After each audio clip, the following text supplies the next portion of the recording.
നമ്മൾ ഈ ചാപ്റ്ററിന്റെ ലാസ്റ്റ് ക്ലാസ്സിലേക്ക് കിടക്കുകയാണ്.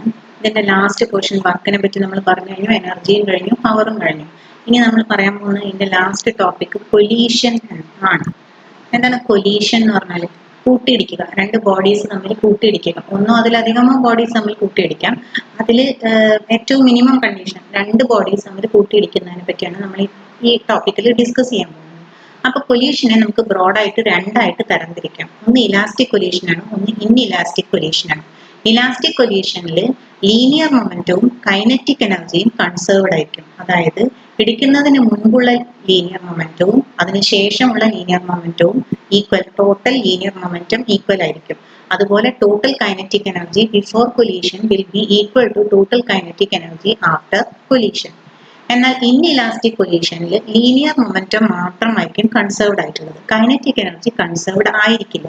അപ്പൊ ഈ വ്യത്യാസം ഉണ്ടല്ലോ, കൈനറ്റിക് എനർജിയിൽ വരുന്ന വ്യത്യാസം ആണ് നമ്മൾ ഈ കൂട്ടിയിടിക്കുന്ന സമയത്തുള്ള ഹീറ്റായും സൗണ്ടായും ഒക്കെ പുറത്തേക്ക് കേൾക്കുന്നത്.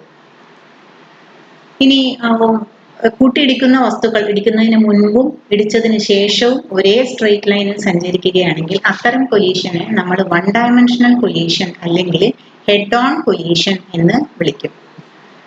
ഇനി ഒരു ഇൻഇലാസ്റ്റിക് കൊലീഷന്റെ ഒരു പ്രത്യേക ടൈപ്പാണ് കംപ്ലീറ്റ്ലി ഇൻഇലാസ്റ്റിക് കൊലീഷൻ. എന്ന് വെച്ചാൽ ഇടിച്ചതിന് ശേഷം രണ്ട് ബോഡികളും കൂടി ചേർന്ന് ഒരു വെലോസിറ്റിയിൽ സഞ്ചരിക്കുക. അതിനെയാണ് കംപ്ലീറ്റ്ലി ഇൻഇലാസ്റ്റിക് കൊലീഷൻ എന്ന് പറയാം. അതായത് ഇടിച്ചതിന് ശേഷം രണ്ട് മാസസും ഒന്നായി ചേർന്ന് ഒരേ വെലോസിറ്റിയിൽ സഞ്ചരിക്കുക.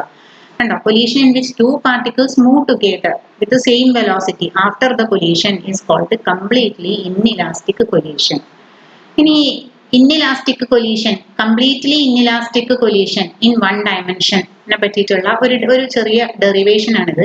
ഇത് അങ്ങനെ ചോദിച്ച് കണ്ടിട്ടില്ല, എന്നാലും നമ്മളൊന്നിങ്ങനെ മനസ്സിലാക്കി വെക്കുക. ഈ ടോപ്പിക്കിൽ ഉണ്ടല്ലോ കംപ്ലീറ്റ് മാത്തമാറ്റിക്കൽ സ്കിൽസ് ആണ്. നിങ്ങൾ ആകെ ചെയ്യുക എന്താണ്? ഹെഡിങ് നോക്കുക അല്ലെങ്കിൽ ചോദ്യം നോക്കുക. ഇലാസ്റ്റിക് കൊലീഷൻ ആണെങ്കിൽ ടോട്ടൽ ലീനിയർ മൊമെന്റം കൺസേർവ്ഡ് ആയിരിക്കും, ടോട്ടൽ കൈനറ്റിക് എനർജിയും കൺസേർവ്ഡ് ആയിരിക്കും. ഇൻഇലാസ്റ്റിക് കൊലീഷൻ ആണെങ്കിൽ ടോട്ടൽ ലീനിയർ മൊമെന്റം മാത്രം കൺസേർവ്ഡ് ആയിരിക്കും, കൈനറ്റിക് എനർജി കൺസേർവ്ഡ് ആയിരിക്കില്ല. ഇത് മാത്രമാണ് ഇതിലെ ഫിസിക്സ്. ബാക്കി കംപ്ലീറ്റ് മാത്തമാറ്റിക്കൽ സ്കില്ലാണ്.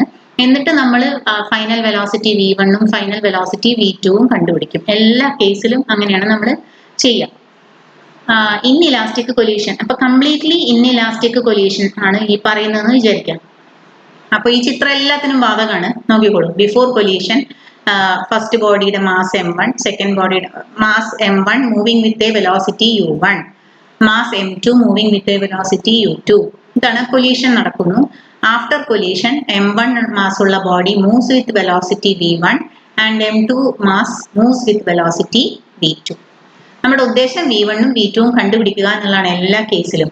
അപ്പൊ ഈ കേസിൽ കാര്യങ്ങൾ എളുപ്പമാക്കാൻ വേണ്ടി നോക്കൂ, കംപ്ലീറ്റ്ലി ഇൻഇലാസ്റ്റിക് കൊലീഷൻ ആണ്. അപ്പോൾ കൊലീഷന് ശേഷം m1ഉം m2ഉം ഒരുമിച്ച് ഒരേ വെലോസിറ്റിയിൽ സഞ്ചരിക്കും. കുറച്ചുകൂടി എളുപ്പമാക്കാൻ വേണ്ടി ഇവരൊരു പ്രത്യേക കണ്ടീഷൻ ഇവിടെ എടുത്തിട്ടുണ്ട്. അതായത് m2 എന്ന മാസ് നീങ്ങുന്നില്ല. അപ്പൊ u2 എന്തായിരിക്കും? 0 ആയിരിക്കും. സോ ബിഫോർ കൊലീഷൻ എന്തായിരിക്കും ടോട്ടൽ മൊമെന്റം? ഒരാൾക്ക് മാത്രമല്ലേ വെലോസിറ്റി ഉള്ളൂ. അപ്പൊ m1u1 കണ്ടോ, അതിനെ m1u എന്ന് എഴുതിയിട്ടുള്ളൂ. ഈസ് ഈക്വൽ ടു രണ്ടാളുണ്ടല്ലോ, m1 plus m2 into v, അല്ലെങ്കിൽ m1v, m1ഉം m2ഉം ചേർന്നിട്ടാണ്. അതുകൊണ്ടാണ് എന്ത് എഴുതിയത്? m1 plus m2 into v എന്ന് എഴുതിയത്. അതിൽ നിന്ന് v is equal to m1 by m1 plus m2 into u. ഇനി അപ്പൊ മൊമെന്റം കൺസേർവ്ഡ് ആണ് അല്ലെ? ഇൻഇലാസ്റ്റിക് കൊലീഷൻ ആണല്ലോ, കംപ്ലീറ്റ്ലി ഇൻഇലാസ്റ്റിക് കൊലീഷൻ ആണല്ലോ. അപ്പൊ momentum total linear momentum conserved ആണ്, ടോട്ടൽ കൈനറ്റിക് എനർജി കൺസേർവ്ഡ് അല്ല. അതായത് കൈനറ്റിക് എനർജിയിൽ കുറച്ച് നഷ്ടം ഉണ്ടാവും. അതായത് initial kinetic energy minus final kinetic energy എന്ന് പറയുന്നതാണ് ഈ delta K. Loss in kinetic energy on collision is delta K is equal to എന്താണ്? കൈനറ്റിക് എനർജിയുടെ ഇക്വേഷൻ ഹാഫ് mv സ്ക്വയർ ആണ്. അപ്പൊ കൊലീഷന് മുൻപുള്ളതിന് എങ്ങനെ എഴുതാം? Half m1 u1 u square minus half കൊലീഷന് ശേഷമുള്ളത് m എന്നുള്ളിടത്ത് m1 പ്ലസ് m2 എന്ന് എഴുതണം, v എന്നുള്ളിടത്ത് v സ്ക്വയർ എന്ന് എഴുതണം. ഇനി അതിനെ ഒന്ന് മാത്തമാറ്റിക്കലി എല്ലാം വെട്ടിത്തിരുത്തി അവസാനത്തെ ഒരു ഇക്വേഷനിലേക്ക് എത്തുന്നു, അത്രയേ ഉള്ളൂ. നോക്കാം, ഞാൻ മാറ്റമുള്ള സ്ഥലങ്ങൾ മാത്രം പറയാം, ഫുള്ള് റിപ്പീറ്റ് ചെയ്യണില്ല കേട്ടോ. ഈ v സ്ക്വയറിന് സബ്സ്റ്റിറ്റ്യൂട്ട് ചെയ്യുക. തൊട്ട് മുൻപ് നമ്മൾ എഴുതി വെച്ച v is equal to m1 by m1 plus m2 into u എന്നുള്ളത് ഇവിടെ സബ്സ്റ്റിറ്റ്യൂട്ട് ചെയ്യാം. കണ്ട, ഇനി എന്ത് ചെയ്യാം? ഇതാ ഈ m1 പ്ലസ് m2 ഒരു m1 പ്ലസ് m2 ക്യാൻസൽ ചെയ്യും. കണ്ടോ? ഇനി എന്ത് ചെയ്യാം? കോമൺ ടേംസ് ആരില്ല? First half m1 u square, രണ്ടാമത്തേലും ഉണ്ട് ഹാഫ് m1 u സ്ക്വയർ, അതിനെ പുറത്തേക്ക് എടുത്തു. അപ്പൊ ഇൻറ്റു 1 മൈനസ് രണ്ടാമത്തേൽ ഒരു m1 ഉണ്ട്, m1 by m1 plus m2. ഇനി ഈ ബ്രാക്കറ്റിന്റെ അകത്തുള്ള ആളെ എന്ത് ചെയ്തു? LCM എടുത്തു. അപ്പൊ m1 plus m2 minus m1 കിട്ടും. അപ്പൊ m1 മൈനസ് m1 ക്യാൻസൽ ചെയ്യും. അതാണ് ഫൈനൽ ആൻസർ. ഇതാ delta K change in kinetic energy is equal to half m1 m2 m1 m2 യൂസ് by m1 plus m2 into u square. ഇത് important ആണ്, ഇത് ചോദിച്ചു കാണാറുണ്ട് കേട്ടോ. Elastic collision in one dimension, അതേ condition m1 moving with before collision, m1 moving with u1 velocity, m2 moving with u2 velocity. Collide ചെയ്യുന്നു. After collision m1 is moving with v1 velocity and m2 is moving with v2 velocity. ഒരു condition എന്താണ് കൊടുക്കുന്നത്? u1 is greater than u2. അപ്പോഴല്ലേ u1 വന്ന് u2വിൽ ഇടിക്കുള്ളൂ. ഇനി എന്താണ് നമ്മൾ ഉദ്ദേശം എന്താണ്? ഫൈനൽ വെലോസിറ്റി v1ഉം v2ഉം കണ്ടുപിടിക്കുക എന്നുള്ളതാണ്. അപ്പൊ ഇവിടെ ഇലാസ്റ്റിക് കൊലീഷൻ ആണ്. ഞാൻ പറഞ്ഞല്ലോ ആകെ ഫിസിക്സ് ഇത്രയേ ഉള്ളൂ. ഇലാസ്റ്റിക് കൊലീഷൻ ആണെങ്കിൽ ടോട്ടൽ ലീനിയർ മൊമെന്റം കൺസർവ്ഡ് ആയിരിക്കും, ടോട്ടൽ കൈനറ്റിക് എനർജിയും കൺസർവ്ഡ് ആയിരിക്കും. ആ രണ്ടെണ്ണം എഴുതി കഴിഞ്ഞാൽ രണ്ട് ഇക്വേഷൻ കിട്ടും. രണ്ട് അൺനോൺ ഉണ്ടാവും. ഏതൊക്കെ രണ്ട് അൺനോൺ? v1ഉം v2. അപ്പൊ അതിൽ നിന്ന് v1ന്റെ ഇക്വേഷനും കണ്ടുപിടിക്കുക, v2ന്റെ ഇക്വേഷനും കണ്ടുപിടിക്കുക. നോക്കാം എന്താണ് ഇവിടെ conservation of momentum. Total linear momentum before collision is equal to total linear momentum after collision അല്ലെ. അപ്പൊ m1 u1 മൊമെന്റത്തിന്റെ ഇക്വേഷൻ എന്താ? mv അല്ലെ. അപ്പൊ m1 u1 plus m2 u2 is equal to m1 v1 plus m2 v2. ഒന്ന് rearrange ചെയ്ത് എഴുതുക. അതായത് m1 ഉള്ളതിനെ ഒരു ഭാഗത്തേക്കും m2 ഉള്ളതിനെ മറ്റേ ഭാഗത്തേക്കും എഴുതാം. അതാണ് ഇക്വേഷൻ 1. അപ്പൊ ഇപ്പുറത്തുള്ള പ്ലസ് ഉള്ള ആളെന്താവും? ഇവിടെ എത്തുമ്പോൾ മൈനസ് ആവും. കണ്ടോ? u1 minus v1. ഇവിടെ m2ന്റെ ഇവിടെ എത്തുമ്പോൾ u2 മൈനസ് ആവും. അപ്പൊ m2 into v2 minus u2. അതാണ് ഇക്വേഷൻ 1. അപ്പൊ ടോട്ടൽ ലീനിയർ മൊമെന്റം കൺസർവേഷനിൽ നിന്ന് ഒരു ഇക്വേഷൻ കിട്ടി. ഇനി ഇലാസ്റ്റിക് കൊലീഷൻ ആണല്ലോ, ടോട്ടൽ കൈനറ്റിക് എനർജി കൺസർവേഷനിൽ നിന്ന് അടുത്ത ഇക്വേഷൻ കിട്ടും. എന്താണ് കൈനറ്റിക് എനർജിന്റെ equation? Half mv square. So half m1 u1 square plus half m2 u2 square is equal to half m1 v1 square plus half m2 v2 square. ഹാഫുകളൊക്കെ cancel ചെയ്യും. നേരത്തതുപോലെ m1ന്റെ equation ഒരു ഭാഗത്തും m2ന്റെ ഇക്വേഷൻ മറ്റേ ഭാഗത്തുമായിട്ട് എഴുതുക. അതാണ് ഇക്വേഷൻ 2. ഇക്വേഷൻ 2നെ ഇക്വേഷൻ 1 കൊണ്ട് divide ചെയ്യാം. അപ്പൊ കുറെ ടേംസ് പോണാണ്. കാരണം എന്താണെന്നറിയോ? ഇത് a square minus B square ഫോമിലാണ്. അപ്പൊ a plus B into A minus B എന്നാക്കി എഴുതുക. അതായത് u1 minus v1 into u1 plus v1. കണ്ടോ? അങ്ങനെയൊക്കെ എഴുതി. അപ്പൊ ഓരോ ടേംസ് ക്യാൻസൽ ചെയ്യും. ഇവിടെ u1 ഈ രണ്ട് ടേം ക്യാൻസൽ ചെയ്യും, ഇവിടെ ഈ രണ്ട് ടേം ക്യാൻസൽ ചെയ്യും, ബാക്കിയുള്ള ആളെ ഉണ്ടാവുള്ളൂ. അപ്പൊ u1 plus v1 is equal to v2 plus u2 or v2 is equal to u1 plus v1 minus u2. ഇനി ഇതിനെ നേരത്തെ ഇക്വേഷൻ 1ൽ സബ്സ്റ്റിറ്റ്യൂട്ട് ചെയ്യാം. ഏതാണ് ഇക്വേഷൻ 1? v1നുള്ള ഇക്വേഷൻ അപ്പൊ കിട്ടിയത്. അപ്പൊ v1 എന്നുള്ളതിന്റെ അവിടെ അത് സബ്സ്റ്റിറ്റ്യൂട്ട് ചെയ്ത് കൊടുക്കുക. ഞാൻ പറഞ്ഞല്ലോ ഫുൾ മാത്സ് ആണ്. ജസ്റ്റ് ശ്രദ്ധിച്ചൊന്ന് ചെയ്യണം എന്ന് മാത്രം. ടേംസ് ഒന്നും വിട്ടു പോകരുത്, സ്ക്വയർ ഒന്നും ഒഴിവായി പോകരുതെന്ന് മാത്രം. m1 into u1 minus v1 is equal to v2നാണ് സബ്സ്റ്റിറ്റ്യൂട്ട് ചെയ്യുന്നത് കേട്ടോ. m2 ഇൻറ്റു ഇനി ഇവിടെ നേരെ തിരിച്ച് ചെയ്താലും മതി. v1 കണ്ടുപിടിച്ചിട്ട് v1ന് സബ്സ്റ്റിറ്റ്യൂട്ട് ചെയ്താലും മതി. അപ്പോഴും ഇതേ ഫൈനൽ ആൻസർ തന്നെ കിട്ടും. സബ്സ്റ്റിറ്റ്യൂട്ട് ചെയ്യുന്നു, ബ്രാക്കറ്റ് ആണ്. അപ്പൊ ഒന്നിച്ച് മൾട്ടിപ്ലൈ. ഞാൻ ഇതിങ്ങനെ വായിച്ച് കൺഫ്യൂഷൻ ആക്കുന്നില്ല. ഒന്നിച്ച് മൾട്ടിപ്ലൈ ചെയ്യുന്നു. മൾട്ടിപ്ലൈ ചെയ്യുമ്പോൾ നോക്കൂ, രണ്ട് ഒരേപോലത്തെ ടേം ഉണ്ടാവും. അതിനെ മൈനസ് 2 m2 u2 എന്ന് എഴുതും. അത് ഇപ്പുറത്ത് ചെല്ലുമ്പോൾ പ്ലസ് ആവും. കണ്ടോ?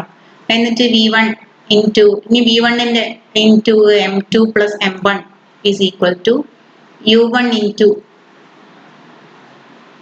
ഇവിടെ രണ്ട് ടേമിൽ നോക്കൂ v1 ഉണ്ട്. ഇവിടെ ആദ്യത്തെ രണ്ട് ടേമിൽ u1 ഉണ്ട്. അപ്പൊ v1നെ ഇവിടെയുള്ള v1നെ പുറത്തെടുത്തിട്ട് m2 പ്ലസ് m1 എന്ന് എഴുതി. ഇവിടെയുള്ള u1നെ പുറത്തെടുത്തിട്ട് ഇതായി ടേം എഴുതി.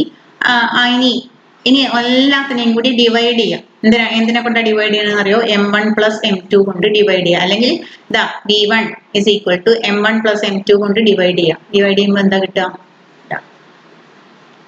ഈ v1 ഈ m1 പ്ലസ് m2 ഇങ്ങോട്ട് കൊണ്ടുപോയാലും മതി. അപ്പൊ v1 is equal to equation കിട്ടും. കണ്ടോ? u1 ഇൻറ്റു ഇങ്ങനെ ഒരു ഇക്വേഷൻ കിട്ടും. ഇതാണ് v1ന്റെ ഇക്വേഷൻ. ഇത് പക്ഷെ നിങ്ങളൊന്ന് ഓർത്ത് വെക്കണം, നല്ലതാണ്. പ്രോബ്ലം ചെയ്യാൻ ആവശ്യം ഉണ്ടാവും. ഇത് ഓർക്കാനുള്ള പണിയൊന്നുമില്ല. നോക്കിക്കോളൂ. v1 ഇസ് ഈക്വൽ ടു ആദ്യത്തെ ടേമിൽ u1 ആണ് into m1 minus m2 by m1 plus f2 plus 2 m2 u2. ആദ്യത്തെ ടേമിൽ u1 ആയിരുന്നു. അപ്പൊ രണ്ടാമത്തെ ടേം u2 ആയിരിക്കും. u2ന്റെ കൂടെ m2. By M1 plus M2 തന്നെ. ഇനി ഇതേ ഇക്വേഷൻ ഞാൻ പറഞ്ഞല്ലോ നേരത്തെ, ഇത് V2 എഴുതിയിട്ട് അവിടെ അപ്ലൈ ചെയ്തുകൊണ്ടാണ്. ഇനി ഇത് V1 എഴുതിയിട്ടാണ് അപ്ലൈ ചെയ്യുന്നതെങ്കിൽ നിങ്ങൾക്ക് ഈ രണ്ടാമത്തെ ഇക്വേഷൻ ആണ് കിട്ടുക. V2 ഇസ് ഈക്വൽ ടു, നോക്കി നോക്കൂ എങ്ങനെ കിട്ടുമെന്നറിയോ, ഇതിലുള്ള 1 ഒക്കെ 2 ആക്കി കൊടുക്കാം, ഇതിലുള്ള 2 ഒക്കെ 1 ആക്കി കൊടുക്കാം. നോക്കൂ, U1 പകരം കണ്ടോ U2, M1 മൈനസ് M2 പകരം M2 മൈനസ് M1 ബൈ അത് തന്നെ M1 plus M2 plus 2 M1 U1 by M1 plus M2. അപ്പൊ ഈ ഇക്വേഷൻ ഓർത്ത് വെക്കാൻ വലിയ ബുദ്ധിമുട്ടൊന്നുമില്ല. V1 ഇക്വേഷനിൽ ആദ്യത്തേൽ U1 ഉണ്ടാവും, രണ്ടാമത്തേൽ U2 ഉണ്ടാവും. തിരിച്ച് V2 ഇക്വേഷനിൽ ആദ്യത്തേൽ U2 ഉണ്ടാവും, രണ്ടാമത്തേൽ U1 ഉണ്ടാവും. പിന്നെ എന്താണ് U1 കൂടെ ഉണ്ടാവുക M1 മൈനസ് M2 ആണ്, U2 കൂടെ ഉള്ള ആള് 2M2 ആണ്. അത് തിരിച്ചു അതേപോലെ തന്നെ ഓർത്ത് വെക്കാനേ ഉള്ളൂ, ബുദ്ധിമുട്ടൊന്നുമില്ല. ഇനി സ്പെഷ്യൽ കേസ്, ഇത് ഇമ്പോർട്ടന്റ് ആണ്. ആ ഇക്വേഷൻ ഓർമ്മ വന്നാലേ ഈ സ്പെഷ്യൽ കേസ് എഴുതാൻ പറ്റുള്ളൂ, അതാണ് പ്രശ്നം. If M1 equal to M2, M1 equal to M2 എന്ന് ഇരിക്കും, ഈ ഇക്വേഷൻ എന്താ സംഭവിക്കുക, ഇതിൽ ആദ്യത്തെ ടേം 0 ആയി പോകും അല്ലെ. അപ്പൊ പിന്നെ എന്തേ ഉണ്ടാവുള്ളൂ, 2M2 U2 by M1 plus M2. M1 equal to M2 ആണല്ലോ, അപ്പൊ ഇവിടെ M2 തന്നെ നടന്നോട്ടെ. ഈ M1 M2 ആക്കിയ 2M2 എന്നാവും. അപ്പൊ 2M2 2M2 ക്യാൻസൽ ചെയ്യും, പിന്നെ എന്താ ഉള്ളത് U2. അപ്പൊ V1 is equal to U2 എന്ന് കിട്ടും. അതുപോലെ തന്നെ ഇതിലും എന്താവും, ഈ ടേം ക്യാൻസൽ ചെയ്ത് പോകും, പിന്നെ ഇനി ഇയാളാണുള്ളത്. അപ്പൊ 2M1 2M1 ക്യാൻസൽ ആവും, U1 എന്ന് കിട്ടും. അപ്പൊ V1 is equal to U2 എന്നും V2 is equal to U1 എന്നും കിട്ടും. അതായത് ആഫ്റ്റർ കൊലീഷൻ എന്ത് സംഭവിക്കും, the velocity of the colliding bodies are mutually interchanged. അപ്പൊ ഇലാസ്റ്റിക് കൊലീഷൻ, ആഫ്റ്റർ ഇലാസ്റ്റിക് കൊലീഷന്റെ കണ്ടീഷനായിട്ട് നമ്മൾ പറയുന്നത്, ഇലാസ്റ്റിക് കൊലീഷൻ നടക്കുന്നു രണ്ട് ബോഡികൾ തമ്മിൽ എന്ന് വിചാരിക്കുക. ആ രണ്ട് ബോഡികൾക്കും സെയിം മാസ് ആണെന്നും വിചാരിക്കുക. അങ്ങനെയാണെങ്കിൽ അവരെ കൊലീഷന് ശേഷം എങ്ങനെയായിരിക്കും സഞ്ചരിക്കുക, ഒന്നാമത്തെ ആള് കൊലീഷന് മുൻപുള്ള രണ്ടാമത്തെ ആളുടെ വെലോസിറ്റിയിലും രണ്ടാമത്തെ ആള് കൊലീഷന് മുൻപുള്ള ഒന്നാമത്തെ ആളുടെ വെലോസിറ്റിയിലാണ് സഞ്ചരിക്കുക. അതായത് V1 is equal to U2 and V2 is equal to U1.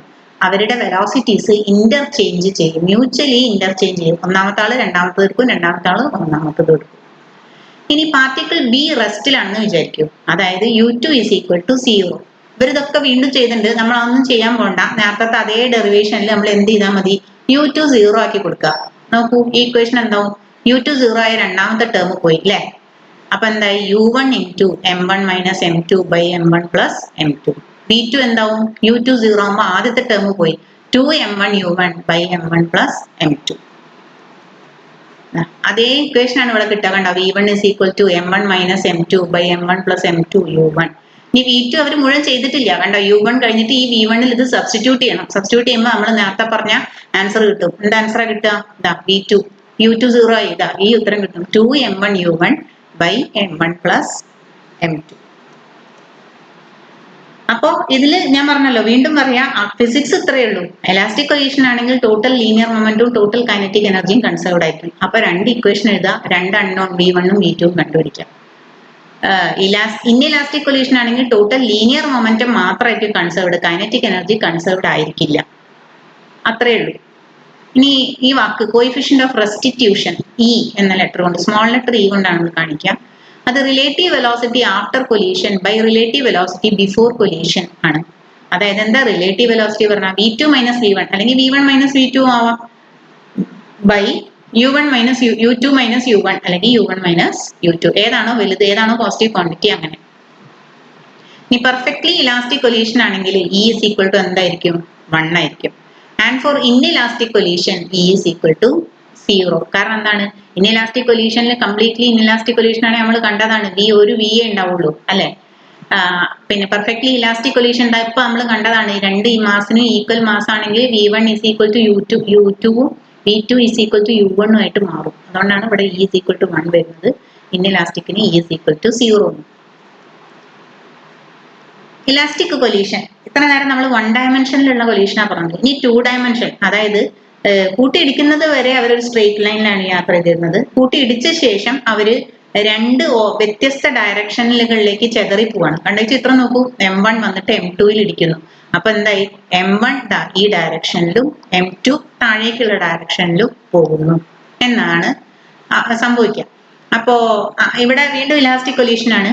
Kinetic energy, total kinetic എനർജിയും കൺസേർവ് ചെയ്യും, ടോട്ടൽ ലീനിയർ മൊമെന്റും കൺസേർവ് ചെയ്യും അല്ലെ. ഇവിടെ ഒരു ചെറിയ കാര്യം കൂടി നമ്മൾ ശ്രദ്ധിക്കണം. ഈ കൈനറ്റിക് എനർജി അല്ലെങ്കിൽ എനർജി എന്ന് പറയുന്ന ക്വാണ്ടിറ്റി ഒരു സ്കെയിലാർ ക്വാണ്ടിറ്റിയാണ്. അപ്പൊ അവരുടെ ഡയറക്ഷൻ ഒന്നും എടുക്കണ്ട, വെറുതെ എന്ത് ചെയ്താൽ മതി, അങ്ങോട്ട് ആഡ് ചെയ്താൽ മതി. അപ്പൊ total kinetic energy is conserved എന്ന് പറയുമ്പോൾ total kinetic energy before collision is equal to total kinetic energy after collision. ആ ഇക്വേഷൻ ആണിത്. Half m1u1 square plus half m2u2 square is equal to half m1v1 square plus half m2v2 square. പക്ഷേ momentum ഒരു vector ക്വാണ്ടിറ്റിയാണ്. P is equal to M V അല്ലെ, velocity vector ക്വാണ്ടിറ്റിയാണ്, മൊമെന്റും vector ക്വാണ്ടിറ്റിയാണ്. അതുകൊണ്ട് നമുക്ക് ഈ കൈനറ്റിക് എനർജി ആഡ് ചെയ്യുന്നത് പോലെ അങ്ങോട്ട് എളുപ്പത്തിൽ എന്ത് ചെയ്യാൻ പറ്റില്ല, വെക്ടറിനെ ആഡ് ചെയ്യാൻ പറ്റില്ല, ഡയറക്ഷനും എടുക്കണം. അപ്പൊ നമ്മൾ എന്ത് ചെയ്യുന്നറിയോ, ആ വെക്ടറിനെ കണ്ടോ, റിസൾട്ടന്റ് വെക്ടർ ആണിത്, എക്സ് ആക്സിസിലും അല്ല വൈ ആക്സിസിലും അല്ല.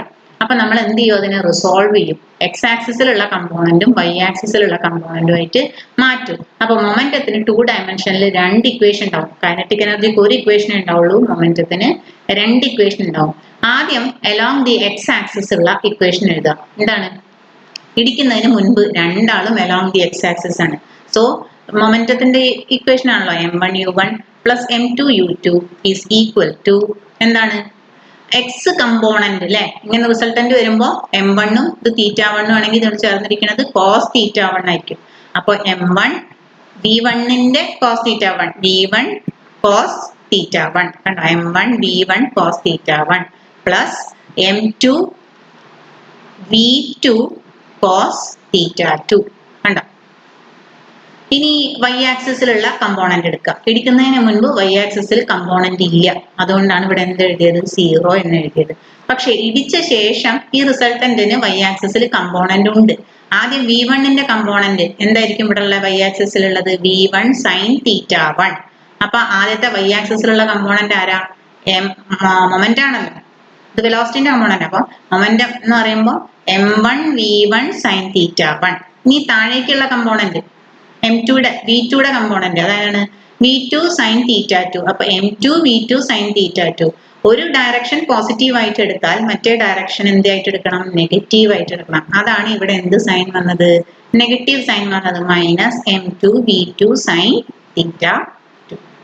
അപ്പൊ ഇത്രയും തന്നെ 3 ഇക്വേഷൻ കിട്ടും. ഒന്ന് കൈനറ്റിക് എനർജിക്ക് ഒരു ഇക്വേഷൻ, മൊമെന്റത്തിന് എക്സ് കമ്പോണന്റിന് ഒരു ഇക്വേഷൻ, വൈ കമ്പോണന്റിന് ഒരു ഇക്വേഷൻ. ഇവിടെ 4 അൺനോൺ ആണുള്ളത്. ആരൊക്കെയുള്ളത്, v1 v2 θ1 θ2, 3 ഇക്വേഷൻ ആണുള്ളത്. അപ്പൊ ഏതെങ്കിലും ഒരു ക്വാണ്ടിറ്റിയുടെ വാല്യൂ തന്നു കഴിഞ്ഞാൽ നമുക്ക് എന്ത് ചെയ്യാം, മറ്റതിനൊക്കെ കണ്ടുപിടിക്കാം. ഈ ഇക്വേഷൻ അവർ എഴുതിയത് തെറ്റിയതാണ്. ഇതിൽ നിന്ന് വന്ന ഇക്വേഷൻ ആണ് ഇത്. അതായത് m1 v1 sin θ1 is equal to m2 v2 sin θ2 എന്നായിരുന്നു എഴുതേണ്ടിയിരുന്നത്. ഒരു പ്രോബ്ലം നോക്കാം. Molecule in A gas container hits the wall. ഞാൻ പറയാം, ഗ്യാസ് മോളിക്യൂൾസ് ഒരു പാത്രത്തിൽ സൂക്ഷിച്ചിരിക്കുകയാണ്. ആ പാത്രത്തിന്റെ വാളുമായിട്ട് അവർ ചെന്ന് കൂട്ടിയിടിക്കുന്നു 200 മീറ്റർ പെർ സെക്കൻഡിൽ at an angle of 30 degree with the normal. എന്നിട്ട് അതേ സ്പീഡിൽ റീബൗണ്ട് ചെയ്യാണ്. ഈ കൊലീഷനിൽ മൊമെന്റം കൺസേർവ്ഡ് ആണ് എന്നാണ് ചോദ്യം. Momentum p is equal to mv ആണ്. സെയിം സ്പീഡിൽ തന്നെ തിരിച്ചു വരുന്നുണ്ട്. നമ്മൾ പുറത്തു നിന്ന് ഒരു എക്സ്റ്റേണൽ ഫോഴ്സും അപ്ലൈ ചെയ്യുന്നില്ല. അതുകൊണ്ട് എന്താണ്, ഒന്നിനെ ആക്ഷൻ ആയിട്ട് പരിഗണിച്ചാൽ, അതായത് മോളിക്യൂള് വാളിന് ഇടിക്കുന്നത് ആക്ഷനും ആണെങ്കിൽ വാള് തിരിച്ച് മോളിക്യൂളിന്റെ മുകളിൽ എക്സേർട്ട് ചെയ്യുന്ന ഫോഴ്സ് റിയാക്ഷൻ ആയിട്ട് കൺസിഡർ ചെയ്യണം. അപ്പൊ സെയിം സ്പീഡിൽ തന്നെ തിരിച്ചു വരുന്നു എന്ന് പറഞ്ഞുകൊണ്ട് മൊമെന്റം എന്താണ്, കൺസേർവ്ഡ് ആണ്. ഇനി കൊലീഷൻ ഇലാസ്റ്റിക് ആണോ ഇൻഇലാസ്റ്റിക് ആണോ എന്നാണ് ചോദ്യം. എന്താണ് കൈനറ്റിക് എനർജി, അപ്പൊ മൊമെന്റം കൺസേർവ്ഡ് ആണെന്ന് നമ്മൾ കണ്ടു. ഇലാസ്റ്റിക് ആണെങ്കിൽ കൈനറ്റിക് എനർജി കൂടി കൺസേർവ്ഡ് ആണോ നോക്കണം. Kinetic energy before collision is equal to kinetic energy after collision. കാരണം എന്താണ്, വെലോസിറ്റി സ്പീഡ് സെയിം ആണെന്ന് പറഞ്ഞല്ലോ. അപ്പൊ കൈനറ്റിക് എനർജി എന്താണ്, സെയിം ആണ്. കാരണം എന്താണ്, എനർജി നഷ്ടമൊന്നും അവിടെ സംഭവിക്കുന്നില്ല. അപ്പൊ അതുകൊണ്ട് തന്നെ ആ കൊലീഷൻ എന്ത് കൊലീഷനാണ്, മൊമെന്റും കൺസർവ് ചെയ്തു, കൈനറ്റിക് എനർജിയും കൺസർവ് ചെയ്തു. അതുകൊണ്ട് ആ കൊലീഷൻ എന്ത് കൊലീഷനാണ്, ഇലാസ്റ്റിക് കൊലീഷനാണ്. ഈ ചോദ്യം കുറച്ച് സ്റ്റാൻഡേർഡ് കൂടിയൊരു ചോദ്യമാണ്. എന്താണ്, ഇന്നലെ എലാസ്റ്റിക് കൊലീഷൻ ആണ് തന്നിട്ടുണ്ട്, 2 ബില്യർഡ് ബോൾസ്. അപ്പൊ 2 ബില്യർഡ് ബോൾസുകൾ തമ്മിൽ കൂട്ടിയിടിക്കുന്ന ഇലാസ്റ്റിക് കൊലീഷൻ തന്നിട്ടുണ്ട്. അതായത് ടോട്ടൽ മൊമെന്റം കൺസേർവ്ഡ് ആണ്, ടോട്ടൽ കൈനറ്റിക് എനർജിയും കൺസേർവ്ഡ് ആണ്. Is the total kinetic energy conserved during the short time of collision of balls എന്നാണ് ചോദ്യം. വലിയൊരു സ്പാനിൽ നമ്മൾ അത് എടുക്കുന്നു, 2 എണ്ണം ബിഫോർ കൊലീഷൻ ആഫ്റ്റർ കൊലീഷൻ ഒക്കെ നോക്കുമ്പോൾ ഇത് രണ്ടും കൺസേർവ്ഡ് ആയിരിക്കും. പക്ഷേ ഇവർ ചോദിക്കുന്ന ചോദ്യം എവിടെയാണ്, ആഫ്റ്റർ കൊലീഷൻ അല്ല, during the time of collision kinetic energy total kinetic energy conserved ആണോ എന്നാണ് ചോദ്യം. ആ കൊലീഷന്റെ ആ ഫ്രാക്ഷൻ ഓഫ് സെക്കൻഡ്സിൽ ടോട്ടൽ കൈനറ്റിക് എനർജി കൺസേർവ്ഡ് ആവില്ല. കാരണം എന്താ വെച്ചാൽ ഇവർ തമ്മിൽ കൂട്ടിയിടിക്കുമ്പോൾ ഈ ബോൾ ഒന്ന് ചെറുതായിട്ട് ഒരു ഡിസ്റ്റോർഷൻ സംഭവിക്കണം, ചെറുതായിട്ട് ഇങ്ങനെ അമരും. അപ്പൊ ഒരു ചെറിയൊരു കുഴി ഉണ്ടാവും രണ്ടിലും. അപ്പൊ ആ ഒരു കുഴി ഉണ്ടാവുന്നു അല്ലെങ്കിൽ ഡീഫോർമേഷൻ ഉണ്ടാവുന്നു എന്ന് പറഞ്ഞാൽ എന്താ അർത്ഥം എന്നറിയോ? ആ സമയത്ത് kinetic energy is converted to potential energy അല്ലെ. സ്പ്രിങ്ങിന്റെ ഡീഫോർമേഷൻ സംഭവിക്കുമ്പോഴാണ് പൊട്ടൻഷ്യൽ എനർജി ഉണ്ടാവുന്നത്. അതുപോലെ ഈ വസ്തുവിന്റെ രൂപത്തിൽ ഉണ്ടാവുന്ന മാറ്റം കൊണ്ട് ആ ഒരു പോയിന്റിൽ കൈനറ്റിക് എനർജി എന്തായിട്ട് മാറും? പൊട്ടൻഷ്യൽ എനർജി ആയിട്ട് മാറും. അപ്പൊ ആ ഇടിക്കുന്ന ആ പോയിന്റിൽ ടോട്ടൽ കൈനറ്റിക് എനർജി കൺസേർവ്ഡ് അല്ല. പക്ഷെ ബിഫോർ കൊലീഷനും ആഫ്റ്റർ കൊലീഷനും സെയിം ആണ്. അതായത് ബോൾ പ്രോസസ്സിൽ ടോട്ടൽ കൈനറ്റിക് എനർജി കൺസേർവ്ഡ് ആണ്. പക്ഷെ ഇടിക്കണ ആ ഒരു പോയിന്റിൽ some kinetic energy is converted to potential energy. അപ്പോൾ അതോടുകൂടി നമ്മൾ ഈ ചാപ്റ്റർ കഴിയാണ്. അടുത്ത ദിവസം കാണാം. Thank U.